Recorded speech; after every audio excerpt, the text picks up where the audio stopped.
As a transgender individual, civil rights should never follow you at home, especially to the restroom in public. Transgender individuals should be allowed to use the restroom according to their gender identity in public facilities. First, I will discuss how transgender people should be able to use the restroom according to their gender identity and explain the benefits of it. Then I will discuss the negative sides of not allowing them to use their chosen restroom. And then I will discuss the specific stakeholders and opposing view of transgender bathroom assignment. Transgender people should be allowed to use a restroom according to their gender identity due to it providing many benefits. Doing so protects their emotional and mental state of mind, especially when they're allowed to identify as themselves without influence in public settings and society. It might make the transgender process easier to experience if they're also allowed to be themselves. Everyone should be able to have the equal opportunity to use the restroom peacefully and privately, regardless of your gender identity. There will be more comfortability within their own identity in public and within themselves as well. They do not want to be seen as an outcast or receive judgmental looks and actions when they use the restroom. Everyone should be able to have that equal opportunity without being stared at or judged. Lambda Legal is a stakeholder that supports the idea of transgender people using the restroom according to their own identity. They explain that the transgender individuals express and experience the discrimination and scrutiny just by using the restroom in public. They believe that everyone should be able to use the restroom according to their gender identity, and it shouldn't matter, and the identity match should be allowed regardless of the physical transition for the public to see or not. Um, When a transgender individual is not allowed to use the restroom according to their gender identity, it creates personal and emotional problems and negative outcomes because of that. They will feel disregarded as a human being by doing a simple task using the restroom. It also creates a sense of body dysmorphia, which is seeing your body in a negative way. And for that transgender individual, and that creates self-esteem issues, and it lowers their self-esteem issues. This will increase the amount of depression and suicide in the LGBT community, specifically in the transgender community. Heath Fox Davis wrote why the transgender bathroom controversy should make uh, should make us rethink sex segregated public restrooms. He stated that the discrimination that's directed towards the transgender individuals is a form of sexism and sex identity discrimination. He believes that the sex segregated restrooms should be eliminated and create a no gender public restroom to protect the identity of the transgender community and transgender individuals. This will create a new sense of privacy and safety for all as well. Another stakeholder, Christy Seelman from the National Transgender Discrimination Survey, also provides information about transgender discrimination within the housing and restrooms of universities and specific spaces due to their gender identity.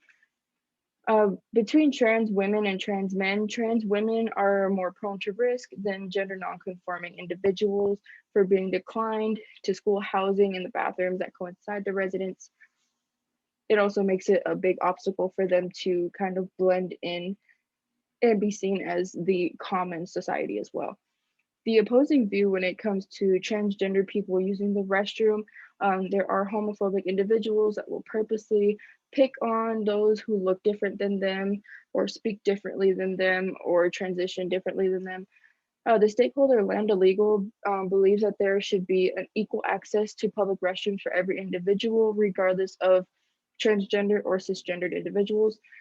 The other stakeholders that I wanted to mention are those who are transgender, the homophobic individuals, like I said before, the non-binary individuals, the LGBTQ plus community that I have mentioned before, and the establishments who would allow or not allow transgender people to use the restroom accordingly in their facilities. There are myths that have been established through the years with transgender individuals. It really became a big topic of conversation. One of the stakeholders in specific is the CNN Health. They described that the three myths that have been the most common when it came to transgender people using the restroom. A main myth between those were that transgender people are there. Like there will be people that will pose as transgender individuals, mainly females, to go to the restroom and prey on women and children that are in there. There's a fear that the children and women will be preyed on and recorded in a private setting. and possibly be explicitly distributed online or anything else of that sort.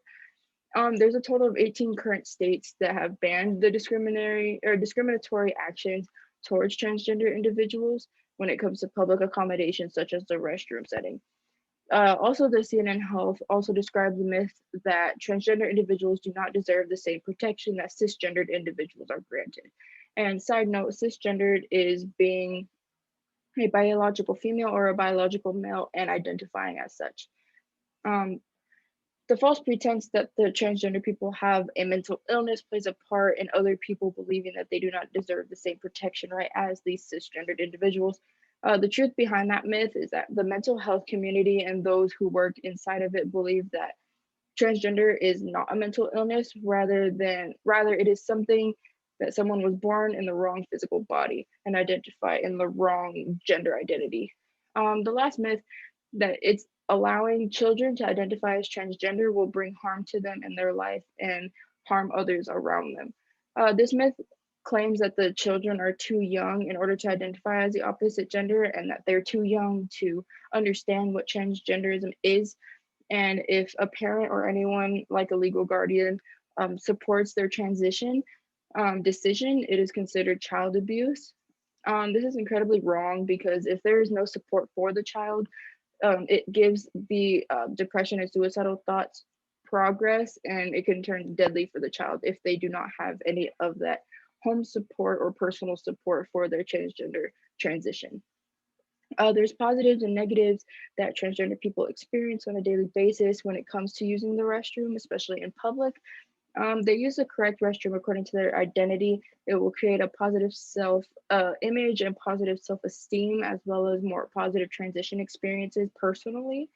The cons of transgender people using the restroom accordingly is like there's a judgmental stares and very discriminatory acts of disrespect by those who do not approve of their transgender transition.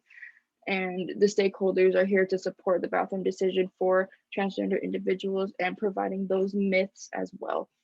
Transgender individuals shall be able to use the restroom based off of their gender identity while being respected and left alone, just like cisgendered individuals in the restroom setting. Transgender individuals are just as human as cisgendered people. Therefore, they should be allowed to use the restroom according to their gender identity without being stared at or judged. Thank you.